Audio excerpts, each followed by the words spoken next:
নমস্কাৰ। ভাৰত মাতা কি, সকলোৱে সহযোগ কৰিব দেই। ভাৰত মাতা কি, ভাৰত মাতা কি। আজি আমাৰ সকলোৰে বাবে এটি অতি আনন্দৰ দিন। আজি কামৰূপ মেট্ৰ' জিলাৰ অধীনত থকা এই Kachutali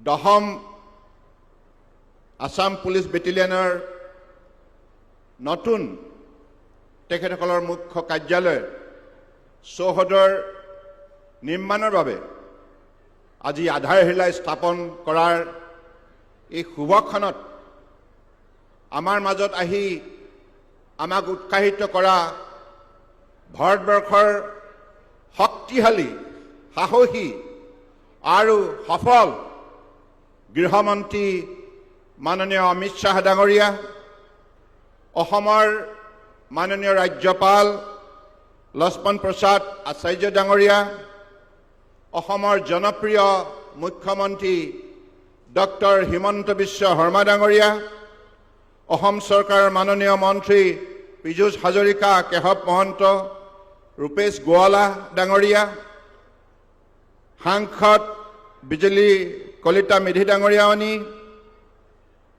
union home secretary Govind Mohan ডাঙৰীয়া, অসমৰ chief secretary doctor Ravi Kota ডাঙৰীয়া,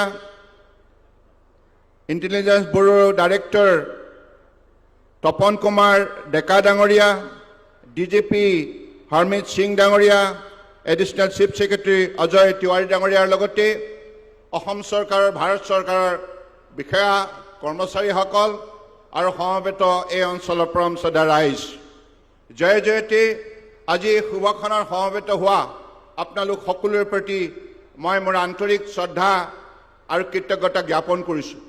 এইবাবেই যে আপোনালোকে এই আধাৰশিলা স্থাপন কৰাৰ কাৰ্যসূচীত মাননীয় গৃহমন্ত্ৰী অমিত শ্বাহ ডাঙৰীয়াক আন্তৰিকতাৰে স্বাগতম জনাবৰ বাবে এই মহাস্থানত সমবেত হৈছে। ইয়াৰ কাৰণে নিশ্চিতভাৱে ইয়াত উপস্থিত থকা প্ৰতিগৰাকী ব্যক্তি কৃতজ্ঞতাৰ পাত্ৰ। মই আশা ৰাখিছোঁ যে আজি এই অনুষ্ঠানত আপোনালোকে উপস্থিত থাকি নিশ্চিতভাৱে আপোনালোকে এই কথা উমান পাব যে সমগ্ৰ অসমৰ লগতে উত্তৰ পূৰ্বাঞ্চলৰ লগতে ভাৰতবৰ্ষৰ শান্তিপ্ৰিয় আমাৰ ভাৰতবৰ্ষৰ সমাজখনক নিৰাপত্তা নিশ্চিত কৰাৰ বাবে মাননীয় গৃহমন্ত্ৰী অমিত শ্বাহ ডাঙৰীয়াই মাননীয় প্ৰধানমন্ত্ৰী নৰেন্দ্ৰ মোদী ডাঙৰীয়াৰ বলিষ্ঠ নেতৃত্বত যি শক্তিশালী পদক্ষেপ গ্ৰহণ কৰিলে, ইয়াৰ ফলত কাশ্মীৰৰ পৰা কন্যাকুমাৰীলৈকে, গুজৰাটৰ পৰা অৰুণাচল প্ৰদেশলৈকে সকলো ৰাজ্য আৰু কেন্দ্ৰীয় শাসিত অঞ্চলত বসবাস কৰা গাঁও, চহৰ, চাহ বাগিচা, পাহাৰ, ভৈয়াম সকলো স্থানতেই আজি জনসাধাৰণে নিৰাপত্তা পাবলৈ সক্ষম হৈছে। আৰক্ষী বাহিনীক, অৰ্ধসামৰিক বাহিনীক শক্তিশালী ৰূপত সজাই তোলাৰ ক্ষেত্ৰত মাননীয় গৃহমন্ত্ৰী অমিত শ্বাহ ডাঙৰীয়াই দৃষ্টান্তমূলক সফলতা অৰ্জন কৰিছে। তাৰ বাবে মই অসমৰ ৰাইজৰ হৈ অমিত শ্বাহ ডাঙৰীয়াক আন্তৰিক কৃতজ্ঞতা আৰু অভিনন্দন জনাইছোঁ। আপোনালোকে সকলোৱে হাত চাপৰি দি তেখেতক আন্তৰিক কৃতজ্ঞতা জ্ঞাপন কৰক। কাৰণ আমি অসমৰ শদিয়াৰ পৰা ধুবুৰীলৈকে বৰাক ব্ৰহ্মপুত্ৰ পাহাৰ ভৈয়ামৰ 3,40,00,000 লোকে যোৱা দিনবিলাকত বিশেষকৈ মাননীয় প্ৰধানমন্ত্ৰী নৰেন্দ্ৰ মোদী ডাঙৰীয়াৰ নেতৃত্বত যোৱা 11 বছৰে যেনেধৰণে অসমৰ বুকুত আমি শান্তি বিচাৰি পালোঁ আৰু ইয়াত যেনেধৰণে প্ৰগতি সম্ভৱ হৈছে, এই সকলোবিলাক যদি সম্ভৱ হৈছে ইয়াৰ মূল কাৰণ গৃহমন্ত্ৰী হিচাপে অমিত শ্বাহ ডাঙৰীয়াই লোৱা শক্তিশালী পদক্ষেপ, আন্তৰিকতে লোৱা শক্তিশালী পদক্ষেপ। আজি উগ্ৰপন্থীৰ সৈতে বুজাবুজি চুক্তি কৰি প্ৰায় 10,000তকৈ অধিক উগ্ৰপন্থীক মূল সুঁতিলৈ ঘূৰাই আনি আজি সকলো অঞ্চলতে শান্তি সম্ভৱ কৰি তুলিছে। ইয়াৰ পূৰ্বতে অসমৰ যিটো অৱস্থা আছিল আপোনালোকে সকলোৱে জানে যে কেনেধৰণে আমি অশান্তিৰ মাজত ভয়ৰ আৰু আতংকিত হৈ জীৱন নিৰ্বাহ কৰিব লগা হৈছিল আৰু উগ্ৰপন্থী যি ধৰণে ভাবুকি বন্দুকৰ যিটো আক্ৰমণ আৰু বিভিন্ন গোলাবাৰুদ বিভিন্ন ঠাইত আইন শৃংখলা যেনেধৰণে অৱতীৰ্ণ হৈছিল, ফলত মানুহে নিৰাপত্তাহীনতাত জীৱন কটাব লগা হৈছিল। কিন্তু আজি তাৰিখত সেই অন্ধকাৰ সম্পূৰ্ণৰূপে আঁতৰি গ'ল আৰু সেই অন্ধকাৰ আঁতৰোৱাৰ ক্ষেত্ৰত বলিষ্ঠ ভূমিকা পালন কৰিলে মাননীয় গৃহমন্ত্ৰী অমিত শ্বাহ ডাঙৰীয়াই।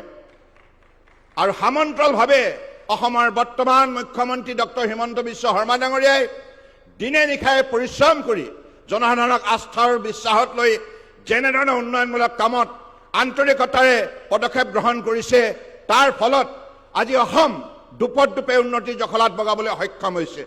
গতিকে পৰম শ্ৰদ্ধা ৰাইজ পীযুষ হাজৰিকা ডাঙৰীয়া আদৰণি ভাষণত কৈছে, এই অঞ্চল সন্দেহযুক্ত লোকে ইয়াত অবৈধভাৱে বেদখল কৰি আছিল, ইয়াকো উচ্ছেদ কৰাৰ ক্ষেত্ৰত ডক্টৰ হিমন্ত বিশ্ব শৰ্মা ডাঙৰীয়াই উল্লেখযোগ্য শক্তিশালী ভূমিকা পালন কৰিছে।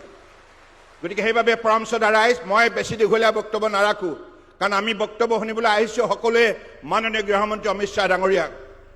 माननीय अमित शाह जी, आपने अपने कार्यकाल में परम आदरणीय प्रधानमंत्री नरेंद्र मोदी जी के नेतृत्व में जो शक्तिशाली कदम उठाए, इसके वजह से आज सिर्फ असम नहीं, सारा नॉर्थ ईस्ट नहीं, सारा देश में आज जनता को सुरक्षा देने में आप सफलता प्राप्त की है और जनता को शांति देने में आपने सफलता प्राप्त की है।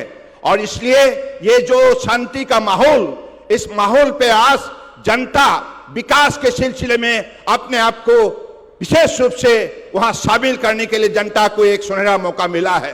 तो इसलिए आज असम भारत के अन्य प्रदेश का साथ मुकाबला करने के लिए अपने आप को प्रस्तुत की है। सारा नॉर्थ ईस्ट जाग उठा है और माननीय प्रधानमंत्री जी ने जैसे कहा है, ये नॉर्थ ईस्ट देश का अष्टलक्ष्मी है और आज अष्टलक्ष्मी का शक्ति दिखाने के लिए शांति व्यवस्था संभव होने के वजह से आज नॉर्थ ईस्ट ने भी विकास यात्रा में एक महत्वपूर्ण भूमिका पालन करने के लिए मजबूत कदम उठाए हैं।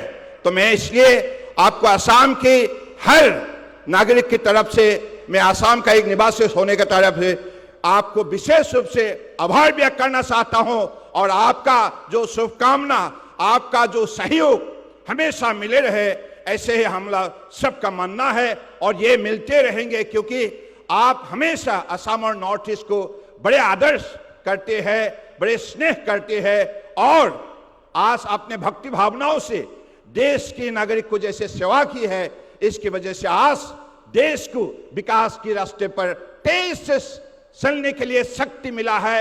और माननीय प्रधानमंत्री जी की मार्गदर्शन से आज भारत अगली 25 साल के अंदर दुनिया के एक बड़े विकसित राष्ट्र बनने जा रहा है, आत्मनिर्भर भारत बनने जा रहा है। और आत्मनिर्भर भारत बनने के लिए निश्चित रूप से असम को आत्मनिर्भर बनना होगा और उसी दिशा पर डॉक्टर शर्मा के नेतृत्व पे आज असम भी चलने लगा है। এইখিনি কথাকে কৈ মই পুনৰবাৰ সমবেত সমূহ ৰাইজলৈ শ্ৰদ্ধা আৰু কৃতজ্ঞতা জনাই মই মোৰ বক্তব্য সামৰিছো। ধন্যবাদ। জয় আই অসম, ভাৰত মাতা কি।